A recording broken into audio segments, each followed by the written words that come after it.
American firms inside Ukraine overwhelmingly agree that when the war is over, they want to play their part in rebuilding the country. The American Chamber of Commerce in Ukraine has been finding out the situation and how it is for its 600 or so members.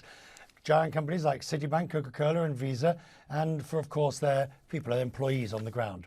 76% say all their employees are safe. 72% say they're continuing to pay salaries, full salaries. About 40% are fully operational, and 87% plan to actively participate in the post-war rebuilding. Joining me now is the president of the American Chamber of Commerce in Ukraine. It's Andy Hunder, who managed to leave the country, Andy, because you basically saw what was about to happen, and before or as it did, you got out. Yes, Richard. I woke up on the 24th of February in Kiev, and with the air sirens blaring and the missiles hitting Kiev. So my son and I, we got into the car. We already had jerry cans in the car. We'd been driving around 3 weeks prior to the war because the US intelligence was telling us this is what is going to happen. We had paper maps. We had, because we thought the internet, the mobile networks would go down. We had cash, local currency, hard currency, and we drove west. Luckily, we have AmChams across Europe, and in this particular case, AmCham Slovakia took good care of us.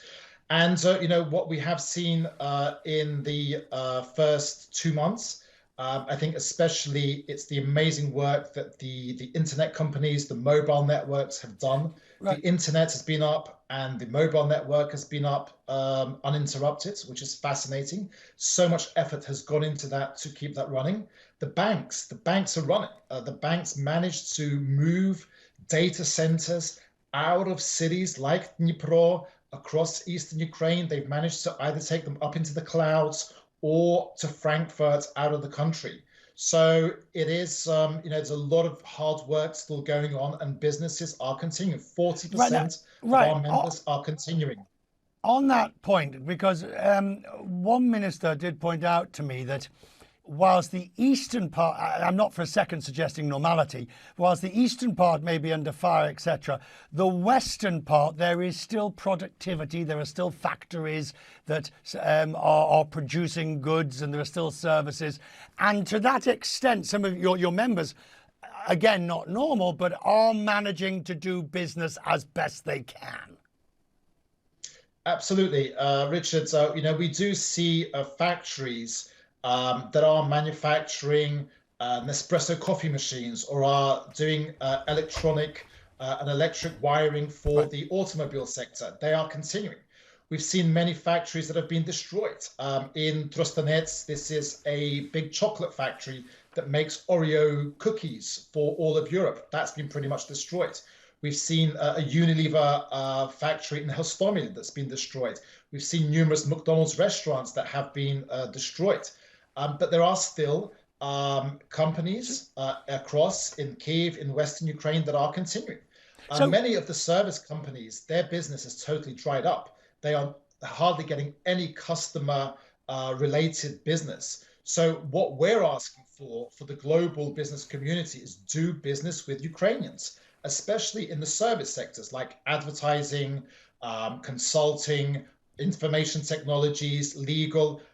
Outsource your business to these people.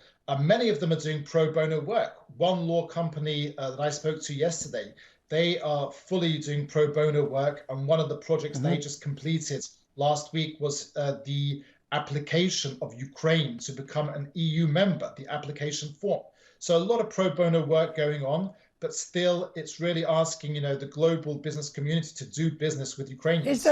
Is there a sort of a difficulty here between continuing to do business and supporting Ukraine, but also being very well aware, of course, of the difficulties? I mean, it's how you help. You don't break sanctions against Russia, obviously, in doing so. You navigate this and you keep your staff safe at the same time. It's a tricky line to move. Well, yes. I mean, we've said many times before, it is immoral not only is it immoral, but now it's also illegal to do business in Russia. President Biden on April 6th signed an executive order prohibiting all new investments in Russia by US citizens, no matter where they're located. So I think, we are asking, for these companies to continue doing business in Ukraine. Ukraine, obviously, the big sector is agriculture.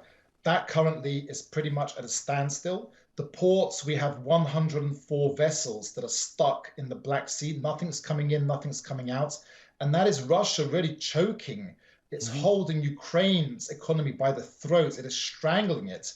And until that Black Sea reopens, until we get some minesweepers clearing up the mines and reopening those ports, the economy is just going to shrink and shrink.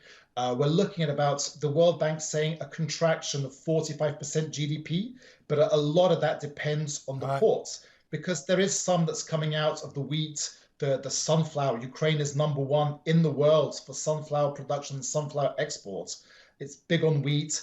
Many nations across the globe are very much reliant on Ukrainian soft commodities, on wheat, on corn, on sunflower seeds.